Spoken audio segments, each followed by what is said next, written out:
Ռուսաստանն արձանագրում է, որ Հայաստանում ընտրությունները տեղի են ունեցել ընդդիմության նկատմամբ աննախադեպ ճնշումների և Արևմուտքի առաջին հերթին ԵՄ-ի կողմից միջամտության պայմաններում։ Ըստ Մոսկվայի ԿԸՀ-ի հայտարարած նախնական արդյունքները վկայում են, որ իր հաղթանակի մասին հայտարարած քաղաքացիական պայմանագիր կուսակցությունը չի ստացել իշխանության մենաշնորհ։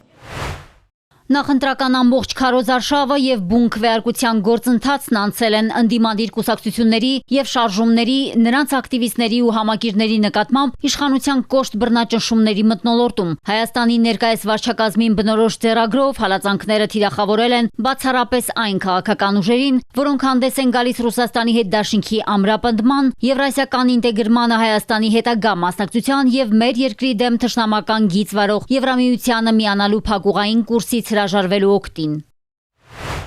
Մոսկվան հայտարարում է նաև, որ միշտ շահագրգռված է եղել և կլինի ուժեղ ու իրապես ինքնիշխան Հայաստանով։ Ինչ վերաբերում է Հայաստանի հետ հարաբերություններում հետագա գծին, մտադիր են քաղաքականությունը կառուցել, հաշվի առնելով հայկական ղեկավարության իրական քայլերը։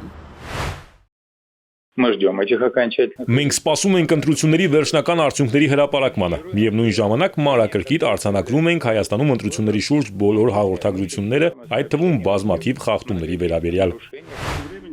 Չնայած ռուսական կողմի գնահատականներին, ԱՊՀ դիտորդական առաքելությունը պաշտոնապես հայտարարել է, որ խորհրդարանական ընտրությունների ընթացքում որևէ էական խախտում չի արձանագրել, որը կարող էր ազդել արդյունքների վրա։ Դիտորդների գնահատմամբ նկատված առանձին բացթողումները եղել են զուտ տեխնիկական և արագ վերացվել են ընտրական հանձնաժողովի կողմից։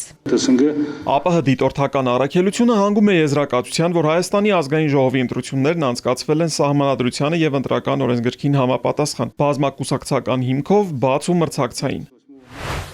Միջազգային հանրապետական ինստիտուտի դիտորդական առաքելության եզրահանգումը հստակ է։ Ընտրությունները գնահատել են արդար։ Առաքելության դիտորդները դեռ կմնան Հայաստանում, հետևելու հետընտրական զարգացումներին։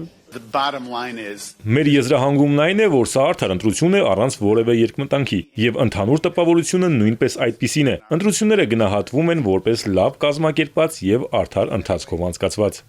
Միջազգային մյուս դիտորդական առաքելությունների, այդ թվում Եվրապարլամենտի, Եվրախորհրդի ու ԵԱՀԿ-ի դիտորդները նշեցին, որ քարոզարշավն անցել է խիստ բևեռացված, ուղեկցվելով պարբերաբար հնչող անընդունելի և սադրիչ հռետորաբանությամբ, բայց քվեարկության օրն անցել է խաղաղ։ Հանրային սեկտորի աշխատողների նկատմամբ ճնշումները իշխող կուսակցության հանրահավաքներին մասնակցելու նպատակով, ինչպես նաև վերջերս ներդրված սոցիալական և տնտեսական միջոցառումները մտահոգություններ առաջացրին քարոզարշավի հավասար հնարավորությունների վերաբերյալ։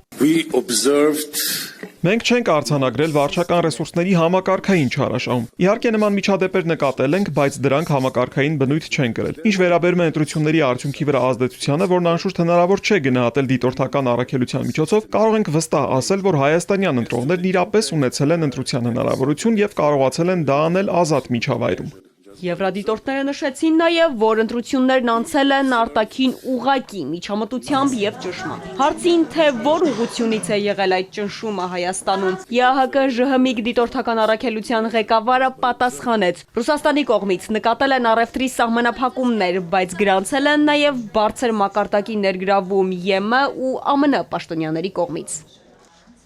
Ալադավթյան, Էպիկենտրոն։